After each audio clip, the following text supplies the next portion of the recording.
embrace. The group retired to their rooms eagerly, though piqued curiosity held Isabella awake. Wandering the torch-lit halls, she marveled at how the stones whispered stories of their own, age-old tales of ambition, betrayal, and loss as seen through conjured eyes. She found herself drawn toward a specific chamber, neglected and shadowed, featuring a portrait, different from the rest. The painted eyes followed with unnerving accuracy, a glint hinting at secrets long buried. Beneath this gaze, Isabella sensed an expansion of the narrative, one distinctly guided by the undercurrent of unsatisfied hunger. Dreaming of hidden troves and veiled histories, Isabella meandered back, but sleep remained elusive. A chill invaded her mind, the eerie feeling of being watched intermingled with the castle's intense isolation, a guardian of truths unseen. The night settled deeply across Dunfane Castle, as dreams traversed both the living and those unquiet.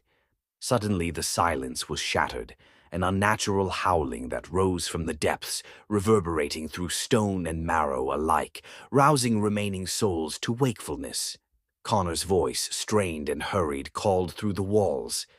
"Come down, all of you. Something's stirring below." Gathering in confusion and haste, the group assembled, tremors of fear leapfrogging across their consciousness. The shadows thickened as Connor led them toward the source of the chilling wail emanating from the castle's underbelly, a passageway hidden behind brushing cobwebs, laden with secrets waiting to emerge. A sense of foreboding hung heavy. As they descended ancient steps into the cold bowels of the castle, lamps flickered wildly in an unseen draft, sweeping through the corridors as spectral figures enfolded themselves from forgotten spaces. Crossing the bound threshold, they entered a sprawling chamber, its walls eerily suffused with a glow that revealed vaults and containers, long unopened. Collections of ancient wealth lay before them, tarnished and bound with chains steeped in ages past. Yet upon looking closer, they shuddered at the figures surrounding the room. Translucent shapes, the ghostly possessors of this forsaken place, stirred, eyes filled with insatiable greed fixed upon the treasure, every covetous nuance etched with a hunger that resonantly joined their unwavering stares. In self-twined terror reverberated through those gathered. Spectres' translucent forms hovered near the tarnished wealth their souls had long been bound to guard. Isabella felt a cold rush, a prickle of dread entwined with curiosity. Their ghostly visages, twisted in eternal greed and longing, were alarmingly articulate, each movement a dialogue between the living and the departed, calling silently for reclamation. Every ghostly eye seemed locked on the group, particularly Isabella, as if seeing her not merely as an intruder, but as a potential savior. She caught the eye of the chieftain, a hollow gaze that communicated a depth of lifetimes, lost yet beseeching redemption. Though she trembled under their scrutiny, Isabella felt clarity blossom within her, a realization born of whispers that tides had shifted, and she was the key. The air grew thick with anticipation, a hypnotic symphony pulling at Isabella's consciousness. The tourists clung together, eyes wide, breaths quickened by the spectral drama unfolding. Connor, though pale, held a fervent light in his eyes, daring to believe in folklore truth given flesh. Isabella, heart pounding, stepped forward, courage woven from desperation and resolve. Her voice echoed in the chamber, encompassing more strength than felt. "What do you desire? Why linger bound to this place?" The chieftain's visage flickered as he spoke, voice like rustling leaves, carrying the gravity of ancestral tones. "Greed chained us here, lust for gold consumed our end, leaving us guardians of echoes. You, daring to ask and listen, might help us find release, a key to unshackle eternal watch." His words sparked understanding, a cursed cycle driven by avarice, needing the selflessness of the living. The treasure pulsed with binding force. Isabella recalled tales of cursed wealth, binding coveters to doom, a lesson in folly. In that moment, Isabella's fear gave way to determination. She had to exchange avarice for redemption, aiding spirits in relinquishing wealth. "Is there a way to free you?" Isabella pressed, stepping closer, the group observing with bated breath. "Yes," the chieftain replied, spectral form stabilizing, hope cresting. "A pledge, manifest through goodwill and action, gifted to the living, restoring balance disrupted by greed, must be honored. Let the vault's wealth serve people, breathing life into community." Isabella nodded, feeling a righteous ceremony within her thoughts, emboldening spirit. She turned to fellow tourists, voice imbued with vulnerability and mission strength. "We can help them move on. This treasure can aid the living, revitalize Eldridge, honor legacy, and write a new chapter." Whispers turned to nods as potential for newfound purpose was realized. Envisioning Eldridge rejuvenation, they accepted their extraordinary part in a tale. Initially skeptical, tourists saw doubts transform into resolve, transcending mere spectatorship. As they began cataloging and organizing treasure for town benefit, each gesture weighed in the spiritual realm. The chieftain's kin shimmered with each act, unraveling from greed. Energy that once anchored now sparked connections, erasing chains of desire. As moonlit hours passed, tangible became ephemeral. Morning's light softly broke through openings, casting onto dissipating forms, a cascade of unity freed beyond mortality. Liberated from earthly ties, ghosts nodded gratitude to Isabella and group, dispersing like mist with dawn's kiss, lifting a film from the world, revealing life's vibrancy, air alive with new energy. Radiance filled the chamber. Isabella understood she joined something larger, a guardian stepping into history, completing her story amid vibrant past lives, liberated by shared purpose. Unified joy swept through Dunfane Castle as spectral release became tangible, a promise honored and renewed. The cycle of avarice broke, gifting rebirth tales through stones set free. Outside, air crackled with rain and redemption. A chorus of newfound affinity rose through Eldridge, echoing truth across hills. Harmony abides. As they left the castle, Isabella felt peace, knowing Spirit's release brought prosperity and solidarity. Starlight graced with wisdom, an enduring testament to courage, understanding, trust. Gentle wind whispered tales to stones, celebrating legacies embraced by life-giving hands. Though past's echoes lingered with redemption's embrace, Isabella knew she and companions secured a sanctuary within legend. Eldridge stood renewed by eternal fidelity, a victorious end to greed. In its wake rose a song, a requiem and renewal, a story for generations, binding people and spirits beyond time. Ethan Blake had always been captivated by the allure of the abandoned, of places where echoes of the past lingered long after humanity had departed.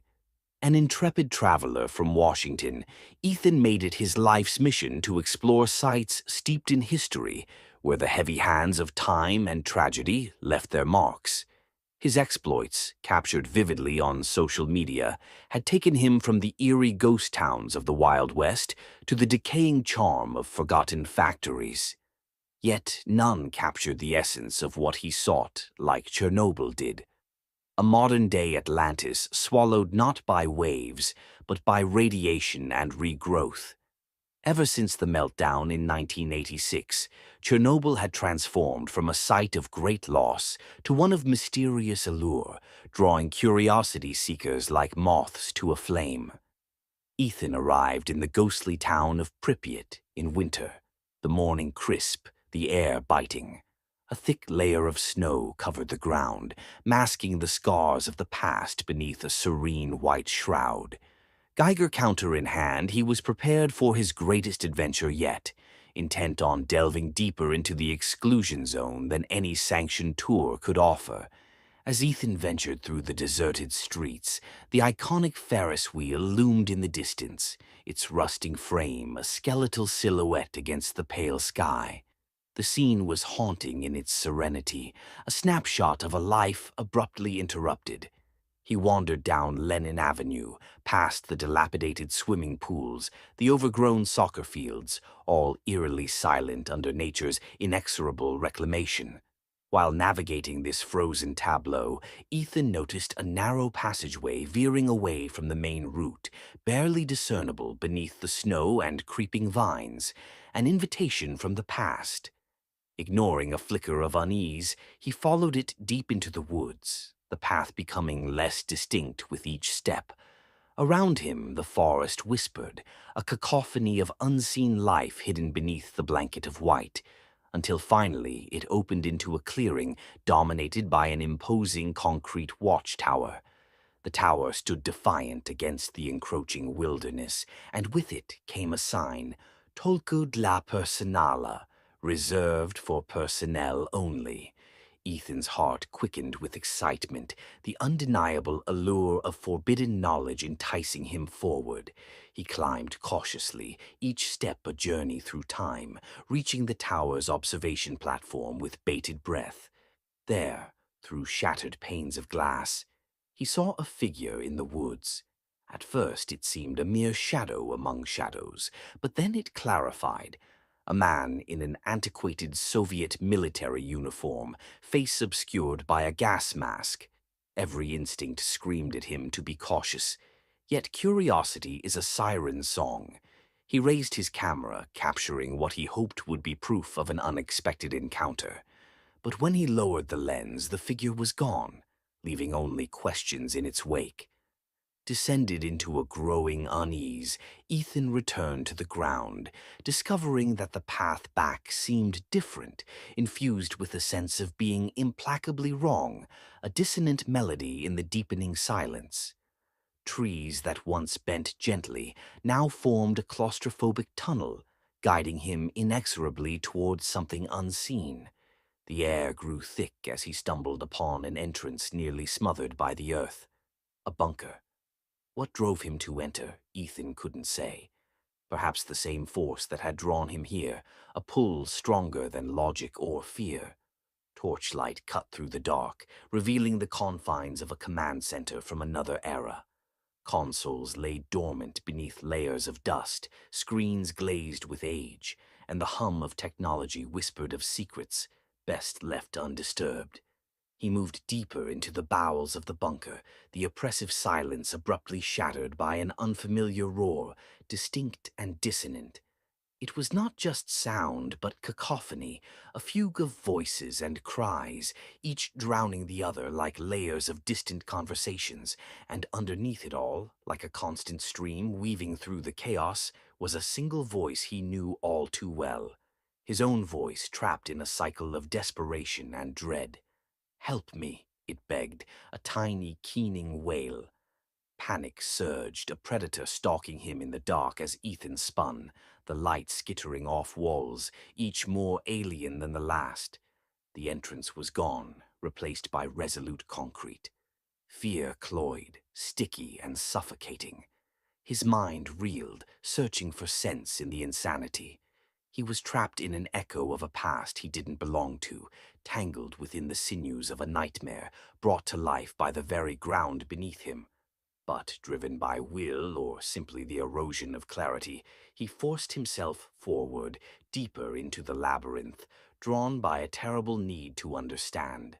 There, at the heart of this mystery, a spacious chamber unfolded before him, everything bathed in an eerie, living luminescence that seemed to breathe in response to his presence. In the center stood a machine unlike anything he'd ever seen, its purpose inscrutable, its presence undeniable. Stacks of yellowed files lined the walls, folders brimming with secrets history had forgotten to share. Hesitantly, he reached for one, fingers brushing against dry, cracked paper. Ethan's name, bold as betrayal, stared back at him from the document's cover, a dossier diagramming his life in unsettling detail, events orchestrated long before his arrival. Before comprehension could take root, the ground beneath him trembled violently, as if the earth itself rejected his intrusion. The dossier scattered, pages falling like confetti in a disjointed celebration of deceit. He was thrown to the floor, his head buzzing with a montage of pastimes, the Ferris wheel turning, the radiant smile of children long since gone, the ominous presence of watchers, all watching, waiting, unyielding. Time folded, unfurling its mysteries, and Ethan found himself once more before the Ferris wheel, the masked figure watching still, not a mere specter of imagination, but the guardian of an elaborate enigma. The gas-masked watcher was no simple remnant of further disillusionment, but a meticulously fabricated entity, ensuring secrets remained entangled within Chernobyl's embrace. The realization was staggering. His journey had been manipulated, every experience a cog in the vast clockwork of something far beyond understanding. Ethan, however unwittingly, had become both observer and observed in a dance of shadows destined to repeat. Pripyat was alive with the sinews of forgotten whispers, a guardian of lost knowledge that harnessed visitors' specters into a grand illusion of deceit and memory. Yet, in the sudden stillness that followed, the Geiger counter's unwavering silence hung around him like a cloak, signaling an impossible reality, a cleansing not of body, but of soul. Liberation came not with escape, but through acceptance of the pact formed between person and place, past and presence. Now Ethan stood again in the world of light and reality, forever altered by the consciousness of a truth greater than he could encapsulate with words or framed images. Months passed before his Instagram showed signs of life, posts no longer mere glimpses of reality frozen in time, but reflections on the unseen currents of his odyssey beneath Chernobyl's haunted gaze. In his narratives, something eternally spoken between the lines, a soft whisper on the page invited others to listen to their own echoes within the silence. Those captive voices trapped in time's chasm, waiting to tell their story, waiting to be heard. After the funeral, the house sat still, wrapped in the melancholy of summer twilight. Emily gazed wistfully at her grandmother's old Victorian home, a place once full of life, now reduced to shadows and dust. The air was thick with the scent of lilies and something else she couldn't quite place, perhaps the poignant mix of time, age, and memory. Her grandmother, Agnes Cartwright, had left everything to Emily. The house was hers now, a sprawling testament to years of vigilant care and a place consecrated in family lore. As she pushed open the creaking front door, it parted with a sigh that resonated through the grand parlor, leading to rows of rooms cradling echoes of laughter and the eerie shade of solitude. The lawyer had mentioned one specific area in the will, a room on the second floor, locked since Agnes's passing. It contained what her grandmother had referred to as the collection. In the folds of memory, Emily recalled whispered conversations about a passion that bordered on obsession. Intrigued and a bit apprehensive, she ascended the spiral staircase that stretched under an ornate chandelier hanging above, like a frozen glow of moonlight. Reaching the second floor, she moved along the narrow corridor, pausing before an old oak door whose varnish had long since peeled. The doorknob was cool against her skin as she twisted it gently, stepping into a room brightly lit by the last slivers of a dying sun. Emily found herself surrounded by hundreds of eyes that gleamed as the light touched them. An expansive assemblage of antique dolls lining the shelves, perched on chairs, leaned into corners. Each doll was meticulously dressed, their porcelain faces captured in various expressions: serene smiles, melancholic gazes, soft smirks frozen in time. A slight shiver crawled across Emily's skin. She'd never much liked dolls, always finding them unsettling with their eerily lifelike features. Yet these dolls, once her grandmother's treasures, seemed to pulse with an energy that thrummed gently under the surface of their ceramic veneer. Amidst them, a particularly elaborate doll caught her eye, a Victorian beauty garbed in intricate lace and silk, its black eyes seeming to follow Emily as she walked around the room. A sense of unease tugged at her consciousness, a primal instinct to leave their stilted company before evening's shadow devoured the fading sun. She resisted, driven by obligation and curiosity, deciding to explore the rest of the room before nightfall. As Emily made her way towards the large window, streaked with grime, she noticed something strange. A book lay open on a small mahogany table, ancient and delicate, its pages filled with spidery script in a language tangled and obscure. A sudden chill swept across her as a whisper echoed in the stillness, imperceptibly soft yet resounding within her mind. Startled, Emily looked around, her heart pounding against her ribcage. The room was still. Innocent dolls sat motionless, harmless. Shaking off the absurdity of unease, she closed the book gently, hoping to stall any reverberation that might linger in the halcyon dusk. She left the room behind, sealing it with a heavy breath, and descended to the relative sanctuary of the living room, deciding that she needed to call her parents to share the strange tension that hovered in this house, now all too silent. The phone rang, static crackling like the slow burn of her nerves before a comforting voice on the other end cut through her loneliness. "I miss her, Dad," Emily confessed, feeling the day's weariness seeping into her bones. Her presence still feels so real here. He consoled her with gentle words, reminding her of their love and the legacy of her grandmother's passion that now carried into her keep. Emily took comfort in the thought, yet the compelling darkness upstairs seemed to grow heavier by the passing hour. As night cloaked the house in shadow, Emily settled into an armchair once claimed by her grandmother, recalling bedtime stories and the scent of lavender and sage that always lingered in her hair. The wind howled outside, a low lament that ebbed through the eaves, lulling her into restless slumber.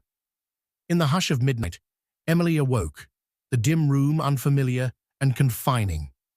She shivered, realizing the subtle silence was absent, replaced by a distinct, unnatural tinkling sound like porcelain tapping echoing somewhere beyond the foyer.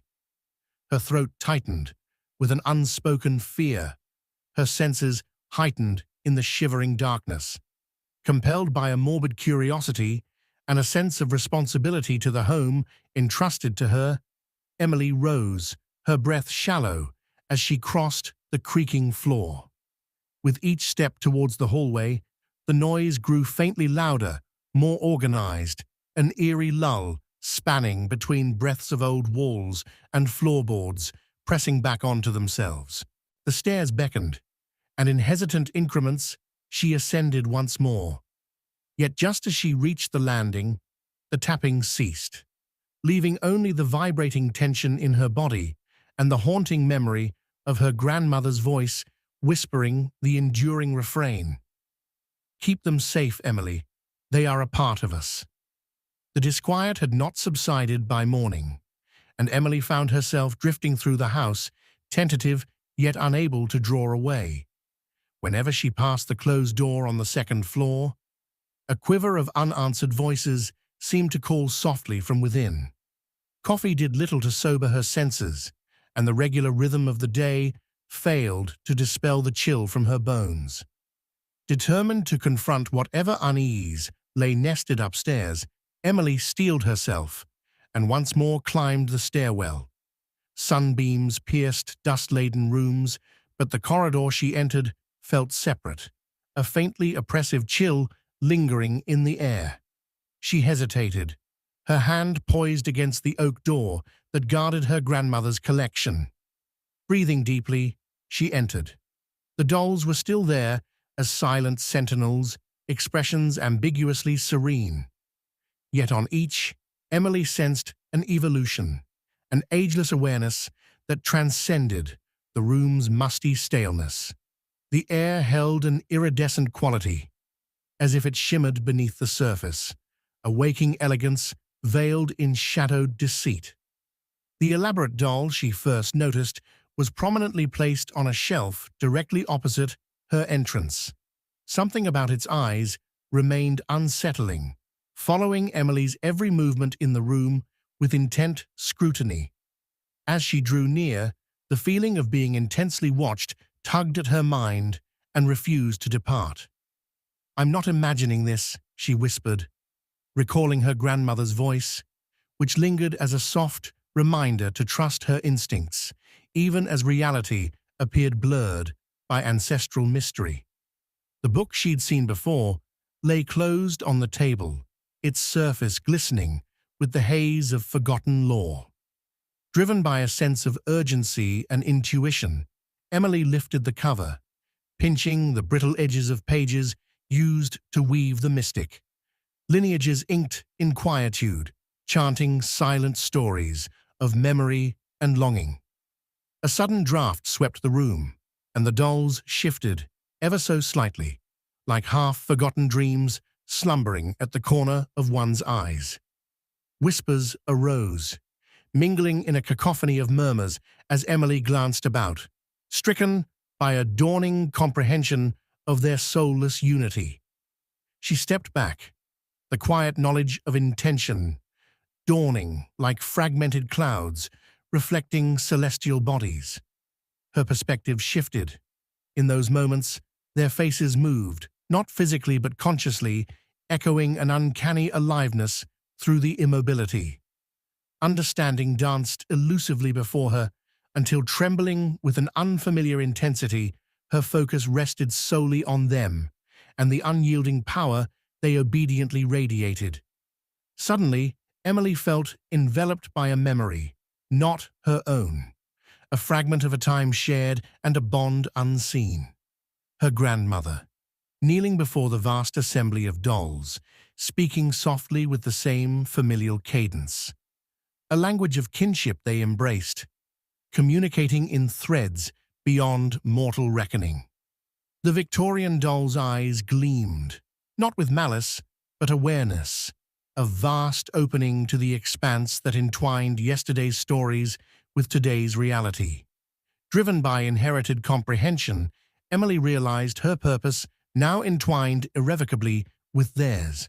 They sought her grandmother's essence, a spiritual tether to a life they'd once guided. Instinct pervaded doubt. Emily discarded fear, welcoming fulfillment long sealed in vacuous silence.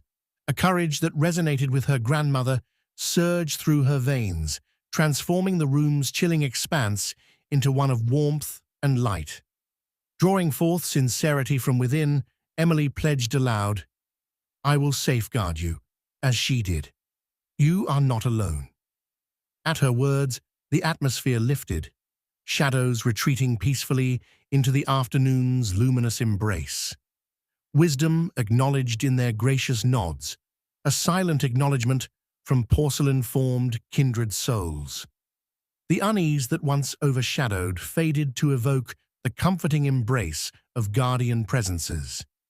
Beyond the confines of the old Victorian house, sunlight streamed in wide open beams, inviting spectres of past and present together into Emily's outspread arms. She stood, feeling not as curator, but as an integral part of a complicated weave spanning generations, understanding instinctively that the ties once thought ethereal were profoundly real and unbreakable. Emily left the room, no longer prey to dread, but bound by newfound embrace of ancestry. Echoing the rhythmic, heart-touching murmurs of bond eternal, the dolls remained silent sentinels, protectors in memory's ethereal dance, brilliantly alive in the whispers of porcelain eternity. The sun hung low in the sky, casting golden ribbons of light through the dense canopy as five friends, Thomas, Mia, Ethan, Lily, and Jake, made their way into the heart of the forest. The air was thick with the earthy scent of moss and decaying leaves, and the sounds of wildlife echoed mysteriously around them. They had just celebrated their high school graduation, buzzing with the thrill of newfound independence and the blossom of young love. Thomas and Mia led the pack, their hands interlocked, whispering promises only those caught in the throes of first love could make. It was Mia's idea to explore the restricted area deep within the forest. Stories about the site, a once government-used radar station long since abandoned, were laden with chilling lore. Among the tales spun over campfires was one that stood out, a game that played you instead of the other way around, a sinister version of the innocent childhood game, Scissor, Paper, Rocks. "Are you sure we should be doing this?" Lily asked, adjusting her backpack nervously as they reached the rusted gate, marking the boundary into the forbidden zone. Her voice trembled slightly, masking a deeper-seated fear of the unknown. "Oh, come on, it's just a game," Ethan replied, his tone more confident than he felt inside. "Besides, it's probably some urban legend to keep kids like us out." His chuckle was nervous, trying to convince himself as much as Lily. The group squeezed through a gap in the fence, its metal jaws wiped clean by decades of rust and neglect. Scratches of old "Keep Out" signs dangled precariously, their warnings long forgotten. Venturing deeper, the air seemed to grow colder despite the residual warmth of the day. The path was treacherous, roots snaking across the trail like skeletal fingers reaching out to snare the unwary. The forest grew denser, swallowing the sun and bathing the world in a green gloom. They stumbled upon a clearing where wildflowers grew in unruly clusters around the dilapidated structure. The radar dish, toppled and encrusted with vines, lay like a dead giant. Close by, someone had erected a stone circle embedded in the earth, with cryptic symbols carved into its surface, an altar to the mysterious game. The atmosphere was eerie, as if the very ground hummed with unsung energy. "I dare you all to play," Jake announced, his bravado masking the chill running up his spine. A dim light flickered in his eyes, one part excitement, two parts fear. The prospect of challenging the legend thrilled him, yet the chilling environment gnawed gently at the edges of his courage. With hesitant agreement, the five friends circled the stones and clasped their hands. The rules, found etched upon a nearby plaque, half buried under leaves, were simple yet woven with ominous undertones. To play the game, players must call out their choice simultaneously. But be warned, playing sometimes came with unforeseen consequences. As they chanted, the sky roiled with clouds, casting the clearing into an early dusk. The trees cast long, stretching shadows that seemed to dance with an otherworldly animation. The forest seemed to hold its breath, an uncanny silence settling over the landscape. Shadows lengthened, rising and twisting like living things among the trees, watching, waiting. "Scissor, paper, rocks!" they shouted into the twilight.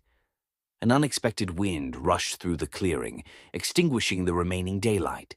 The force of it was as if 1,000 whispers collided, creating a symphony of sound that echoed through the clearing.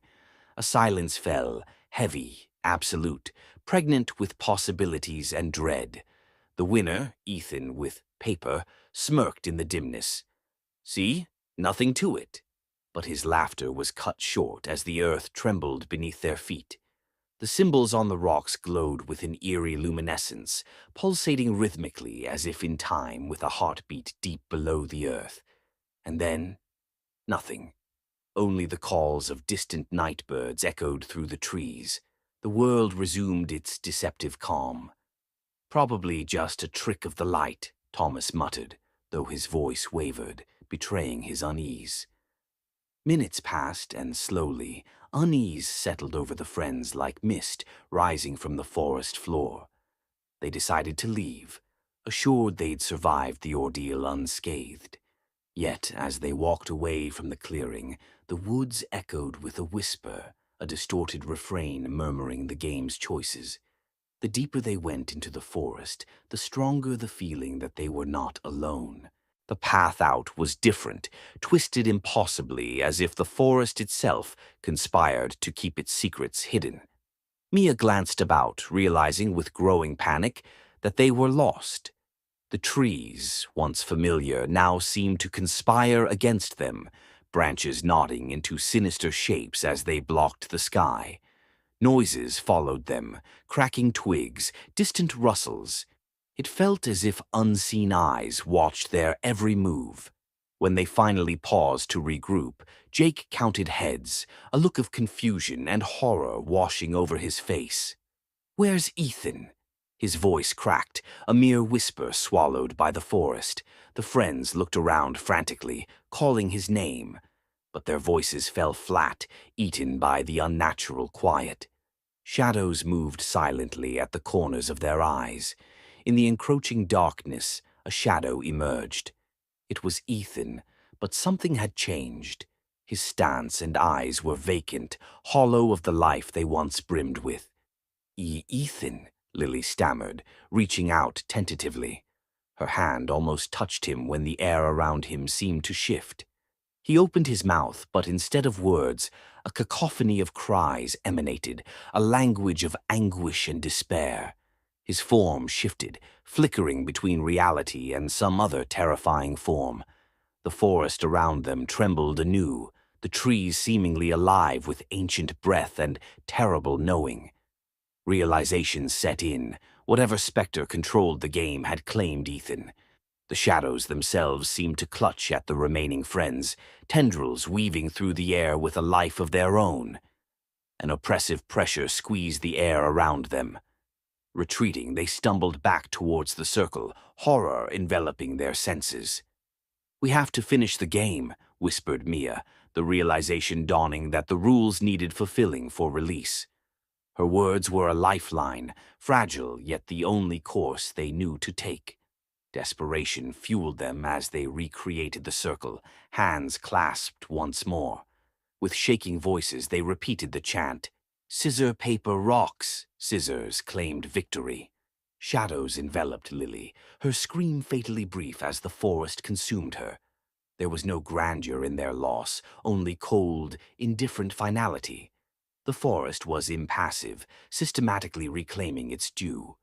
Thomas, Mia, and Jake were paralyzed with terror, barely grasping the dawning realization. The game sought its play to completion, claiming its contestants unless severed by fate's hand. The stone circle pulsed with energy, crackling as reality and myth merged. Ghostly forms shimmered at the edge of the circle, flickering in and out of focus, spectators from another world drawn to this macabre ritual. Mist floated in between them, whispering forgotten secrets. With ragged breath and one last stand, the trio completed the fateful cycle, each praying silently. Time stammered, then halted as their simultaneous cries, "Rocks!" reverberated against the stones. In that instant, the shadows recoiled, and Ethan was released from their malevolent grip. He slumped forward out of the shadow's hold, but forever changed, his eyes bearing witness to horrors untold. The friends collapsed into each other's arms, the clearing now seemingly stripped of its malice. The forest sighed, releasing its hold. With dawn's light creeping through the trees, reality felt fragile, unraveling at the edges of sanity. Their collective breaths were harmonized by an unspoken bond of survival and loss. They rose, unable to fully comprehend the passage of time, their hearts still racing from the onslaught of the supernatural. The path out, once treacherous, was clear, as if the woods themselves were eager to be rid of them. Emerging from the forest, the sunrise greeted them, timid and pale, as if it too had weathered the night's trial. The survivors limped into the open, broken by what they endured, knowing the forest would forever whisper of their ill-fated game, a warning to the daring and the foolish alike. Behind them, the stone circle lay quietly, awaiting the return of new voices, new lives drawn into its eternal game, a mosaic of scissor, paper, and rocks. The air was stilled again, the mystical place resuming its guise of indifferent serenity. October's crisp air clung to the neighbourhood as darkness tucked Eldergrove Lane beneath its expansive cloak. The wind danced through brittle leaves, gently persuading them to join its nocturnal symphony. Inside one quaint lantern-lit house, Sarah Dennison settled on her couch with popcorn and a bottle of wine, prepared for her yearly Halloween ritual. A devout horror movie fanatic, Sarah reserved this night to indulge in back-to-back screenings of cinematic scares. Friends often teased her about watching these films alone, especially on Halloween, but she knew the thrill was incomparably sweet when tasted in solitude. The opening credits of The Haunting unfurled across the television, eerie strains threading through her cozy living room like whispered incantations. The glow of jack-o'-lanterns on the porch flickered against fragile glass window panes, their monstrous grins watching an unseen world beyond. 30 minutes into the film, the story's tension mirrored the mounting suspense within the room. Just as unseen terror gripped the characters on screen, Sarah was startled by a sudden, deliberate knock at her door. She paused the film, her heart quickening against the abruptness of the interruption. Surely it was just a late trick-or-treater, she thought, even though it was shortly past 9, a bit late for little ghouls and goblins. Nevertheless, Sarah rose, thankful for the momentary escape from cinematic terror. Peering through the peephole, however, she saw nothing but the soft glow of streetlights misting through the autumn air. Curiosity laced with caution compelled her to crack the front door open, the chain latch securely in place. "Hello?" she called into the night, her breath a thin wisp on the chilled breeze. Silence answered, swallowing her inquiry into the depths of its timeless swirl. Closing the door, she chuckled lightly to herself, a trick of the wind, no doubt. Returning to her seat, Sarah pressed play, allowing herself to be drawn back into the unfolding nightmare on screen. But another knock, identical and deliberate, echoed before the next scene could begin, shaking her composure. Flickering annoyance intertwined with skepticism as she checked the peephole again. Nothing. Intrigued and a touch emboldened by wine's comforting fog, Sarah stepped onto the porch this time, scanning the immediate surroundings. The quiet neighborhood lay unperturbed, a cocoon of stillness under the autumnal night sky. There were no visible specters, no rustling children sneaking treats or tricks. Instinctively retreating inside, her calm slowly unraveling, Sarah wondered if she was falling prey to Halloween's eternal mischief. A strange night summoning strange occurrences. She nestled back into her sanctuary, determined to lose herself in fictional horrors rather than brooding over intangible fears. An uneasy peace settled around her as the movie reached a crescendo, yet no sooner had she begun to relax when a louder, more insistent knock reverberated through the room, leaving her no choice but to confront it once more. Confusion turned to apprehension as she checked the door again, hesitating longer this time. She swung it open, stepping out onto the porch with equal parts caution and irritation. "Someone there," she pressed, trying to mask the tremor in her voice. She heard it then. A soft shuffling movement from behind the frosted bushes bordering the porch. Shadows twisted in the faint glow, transforming mundane shapes into grotesque spectres. "Who's there?" Sarah's voice wobbled. Less a command, more a plea. The bushes rustled lightly, whispering secrets she preferred remained veiled. Then, the moment shattered. From the shadows erupted a figure, diving past her into the house with alarming agility. Sarah stumbled back, heart leaping into her throat as she recoiled from the abrupt invasion. Both her survival instinct and adrenaline merged, pushing her to rush inside. It was her only brother Jake, eyes brimming with mirth, doubled over in laughter that echoed through the space where silence once thrived. "Gotcha!" he wheezed, shoulders rocking with delight, mirroring the childish amusement they shared when they were children. "Oh my God, Jake!" Sarah gasped, fuming yet relieved, hands on her hips, but unable to deny the swell of sibling affection. "You scared me senseless, it's not funny." He composed himself, brushing off her scolding with a jesting grin. "I knocked earlier and no answer. Thought you might be, too absorbed. So, I decided to have some fun." Sarah rolled her eyes, breath easing now the surprise had passed. "Next time, just text instead of playing Phantom," she scolded lightly, heartbeats gradually finding rhythm. Tension released into familial banter. Jake joined her on the couch, invitingly spreading the popcorn bowl between them and sharing in her Halloween tradition. Normalcy reclaimed the room, the earlier terror recast in softer hues as laughter took root. Outside, the wind's low moan continued tracing paths around Eldergrove Lane, wrapping the house in autumn's transient tapestry, unaware of the shifting perceptions within. The warmth of shared company renewed the evening, even as shadows continued to weave their dance across Eldergrove Lane, taunting boundaries of the familiar.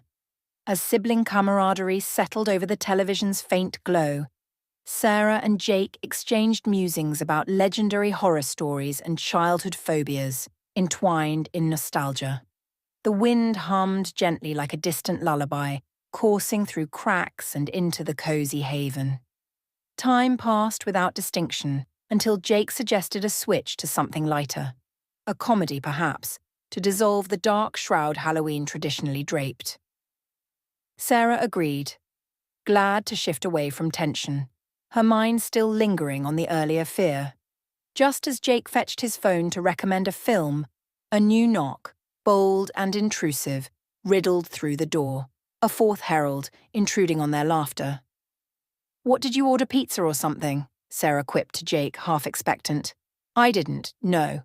Jake shrugged, rising to answer the insistent call. Concern shaded Sarah's amusement, a fraction of the earlier chill creeping back. She trailed behind Jake as he opened the door wide, revealing heavy night pressed against the threshold. No sooner had he blinked at the vacancy when it filled with an enveloping figure, all cloaked in darkness, hulking under the now ebbing streetlight, a ghost of primal terror unequal to any past haunt. Panic drew a stranglehold on her senses. Fight or flight grappled within her instinctive core. Yet Jake, still riding the thrill of surprise, stepped back, unaware of the shadow looming like night birthed from elder tales. The figure moved with horrifying deliberation. Its reach extended and seized Jake with powerful vice-like grips, dragging him from safety, resolving veil to flesh, nightmare to reality. "Jake!" Sarah's scream ripped through the shrouded space, her feet frozen on terror-locked tiles. She lunged to the door, heart racing with desperation.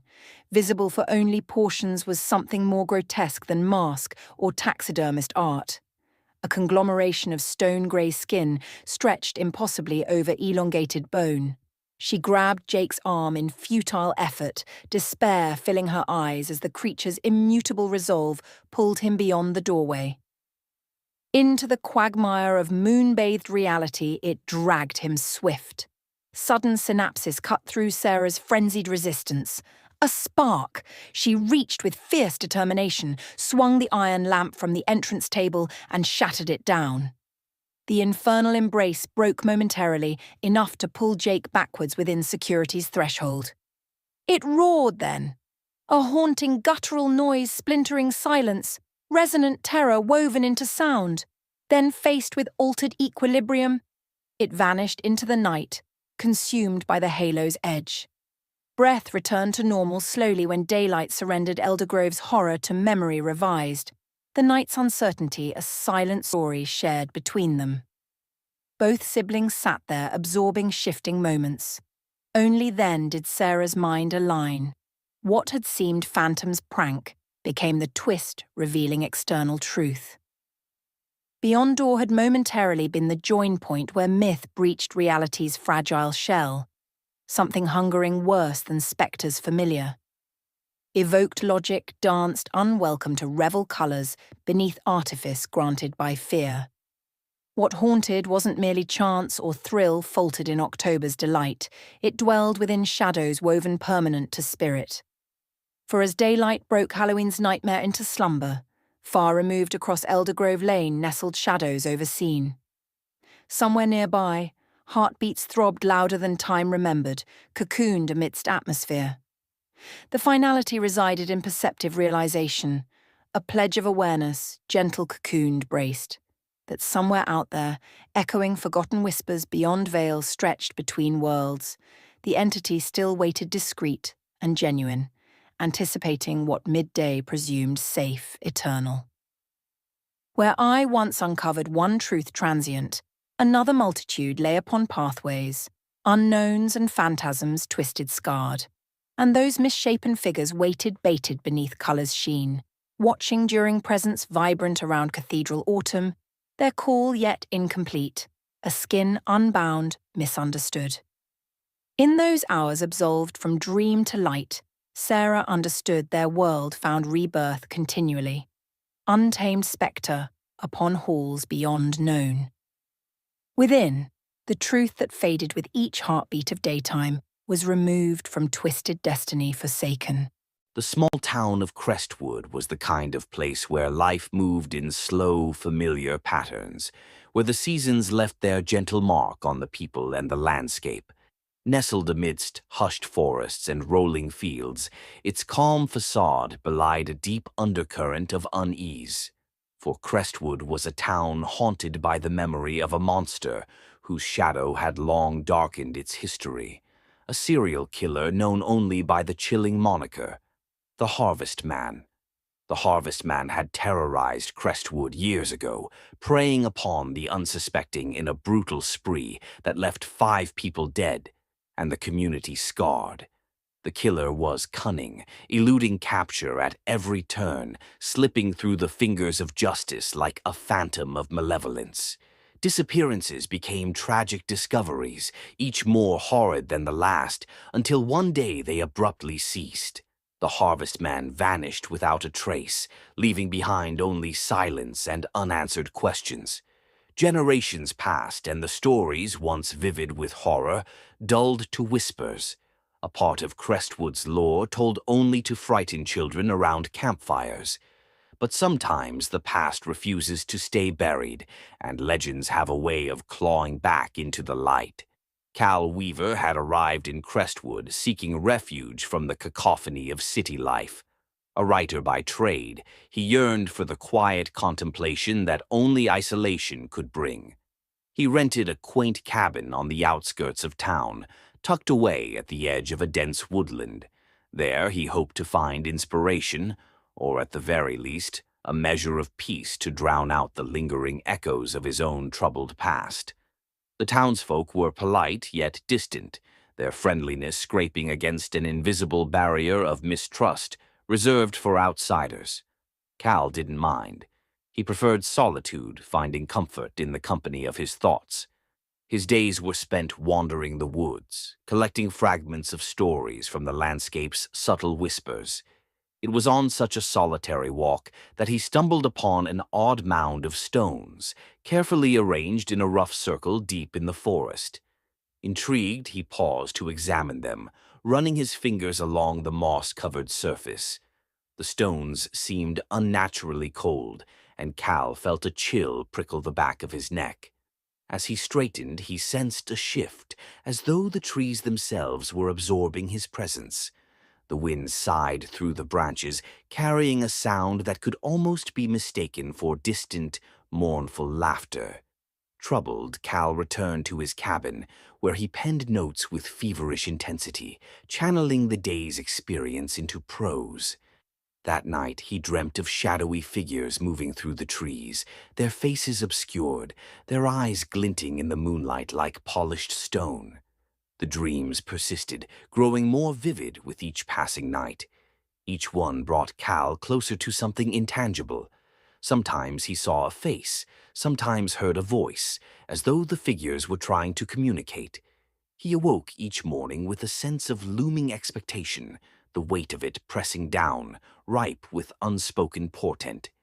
As the days blended into each other, Cal began to notice subtle changes both within and without.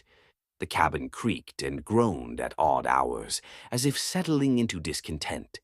Shadows lingered longer than seemed natural, pooling in corners and stretching up walls with strange inertia. Meanwhile, Crestwood prepared for its annual fall festival, a tradition meant to celebrate the harvest and community, even as it warded off the ghosts of its darker history. Cal, driven by restless curiosity, attended. The townsfolk gathered in the square, their laughter battling against the chill in the air. Stalls brimmed with crafts and treats, and the scent of cider mingled with the crisp autumn breeze. Yet, beneath the surface there was tension, a watchful air that hung over festivities. As Cal wandered through the throngs, he caught snippets of conversation, half-hushed and fearful. Mentions of disappearances, of omens and bad luck. Some spoke of restless spirits. A woman with steel-gray hair and eyes sharp as flint caught Cal's arm, her grip unexpectedly strong. "The forest remembers," she said, her voice a rasp that dug into his bones. "Beware the places where the light doesn't reach." Her words followed Cal into the twilight hours, haunting his steps back to the cabin. That night, sleep came fitfully, stealing away in fragmented moments as dreams crowded in. In the darkness, his mind's eye conjured the stone circle, now more vivid than before. He could feel the presence of others around him, an audience unseen. Faces swirled out of the void, men and women, faces twisted in expressions caught between rage and sadness. Mouths moved, silent, imploring him. He reached out, compelled to touch, to understand. As his fingers brushed the dream-touched air, a jolt of clarity coursed through him. These were the victims of the harvestmen, and they cried out for justice. Cal awoke, gasping, his skin clammy with sweat. The revelation pulsed within him, a call to action that eclipsed all else.